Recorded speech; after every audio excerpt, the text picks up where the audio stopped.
Ryan bought the farm. Moving forward with the Dekker Team. Moving forward together with the Dekker Team. So we're excited that for over 30 years, not just have we been able to come alongside you selling, buying, and investing in real estate, we've been able to come alongside you over 3,117 times doing that, but also coming alongside you to build your faith, build your fund, build your finances, build even your fitness, and build your wealth. And so we're excited that we get to do this thing together. So what we're going to discover today is that when you're buying a farm, even if it's not a rabbit farm, there are way more hoops to hop through than with other types of real estate. Mm-hmm. So Kelly, we got you here still. We're going to get the inside scoop on buying a farm, because so many of our clients now, especially since this whole COVID where people are working from home part-time and the commute isn't as frequent for many people, or maybe it's a hybrid type of situation, hobby farms are all the craze. So talk to me about hobby farm, and then we'll move into talking about actual farm. So it's definitely, people want land. They want space. Sometimes people want the ability to make extra income with the property that they've got. And it's a little bit more difficult to finance a hobby farm, something with excess acreage, or something that has additional buildings on it that you see worth a lot of money, right? If they have a huge big barn on it, for you to go build that barn might cost you $150,000. But if you can buy it with the property, then typically you're going to get it at a much more reduced value. So when a bank is looking at doing an appraisal on a property, they're not interested in the outbuildings. They're not interested in the excess acreage. They're not interested in the hobby farm potential of making income from animals or hay or anything else that might be on the property. So it's really important that when you're working with your mortgage broker, that we look at the MLS prior to doing anything, to look at anything that might pop up and explain to you how that appraisal is going to work when looking at how much the bank will actually lend you on that property. Right. So I think what you're saying, excess land. I first want you to qualify or quantify, what does excess land mean? Because if I want 20 acres and it has 20 acres, that doesn't feel like excess land to me. That just feels like the amount of acreage I want. Yeah. But the bank is looking at the house and how many acres? So some banks are 5 acres, some banks are 10 acres, some have a little bit more leniency, maybe 15, but that is the maximum amount. Right. So, and some are even 2, aren't they? No, everything is now at 5. Yeah. Okay, because I know in the past I've been stuck sometimes where I had to do a separate value for like an acre and a half on an estate lot, and it's like, what?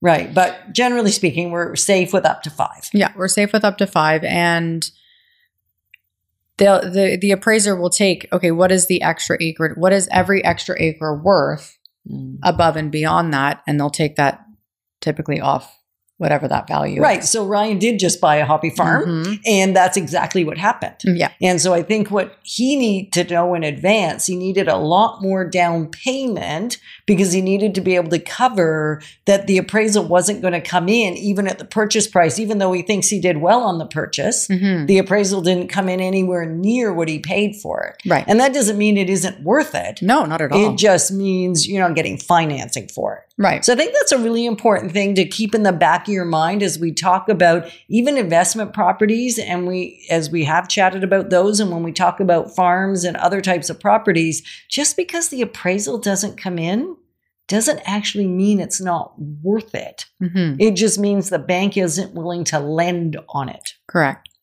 And so they'll reduce the overall purchase price to the amount that they deem the property is valued at, just using the house with the set amount acreage.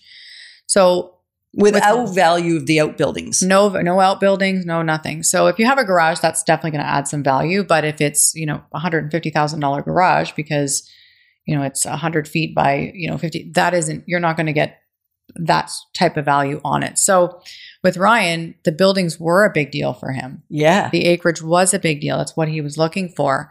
So if you're buying a property with 5% down, there's going to be way less wiggle room for you to play with that purchase price, right? Because they're next to them. You're not going to be able to buy. No. Like, let's be real. Yeah. You're not buying it unless somebody wants to give you extra money. Mm-hmm. It's not a 5% down purchase. No, definitely not. Unless you can figure out how to put all that value into 5 or 10 acres. It doesn't really work. No, because people want value for their acreage and their buildings, right? Right. People aren't willing to sell it at a reduction just because you don't have cash. Right. And the banks are also looking for things too in purchase agreements. You know, are you trying to sell the tractor with that? Are you trying to sell some of the animals that may be currently on the property? They don't want to finance any of that either, right? So none of it. So inclusions are really important when we're looking at the purchase agreement, the MLS listing, and whatever access that you think you're paying for. And the banks really just don't want any property that you're going to be earning your income from, because they don't want to be taking away. If they ever have to take the property back, they don't want to take someone's ability to pay their bills as well. So I remember years and years ago, the bank had said, you know, if there's a chicken and it laid an egg and you made $1 off it, we don't want it. So we don't want to finance it. We don't want to finance it. Right. So that now we're talking more working farms, Mm-hmm. right? So we want to be careful in a case of a hobby farm that we're not showing income, right? That we're not making it a business transaction, right? Because now we've got income tied to property, and now that creates chaos, right? For the institution, for the financial institutions, and it's a business. Yeah. So now if it's a working farm and it is a business, how do you finance that? So that's when you would go to somebody like Farm Credit, and that's their whole specialty, is looking at the type of land, the type of income, the financials of the property. It's a whole other, and we don't do anything. You don't touch that, and you don't even introduce that out. So if you're thinking hobby farm, call Kelly. If you're thinking anything else or hobby farm, still send us an email at together@dekkerteam.com with the subject line together, because you're just saying we want to stay connected. We want to move forward together. And so that's a great way for us to continue to give you access to information, new programs that we're doing, workshops that we're holding, all of that you'll have access to, because you know, on these Life's Inside Track, we can't cover it all, right? Because there's still so much more to say about even the topic of hobby farms.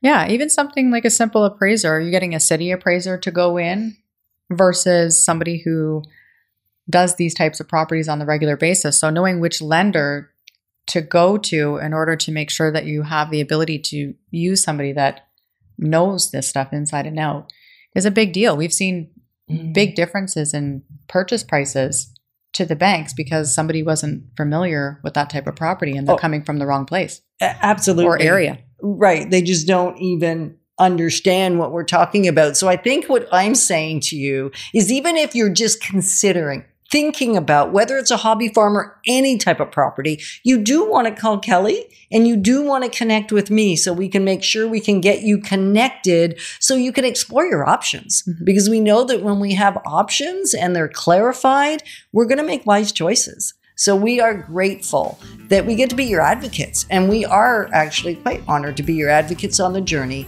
of Life Exponential and building wealth. Moving forward with the Dekker Team. Moving forward together with the Dekker Team.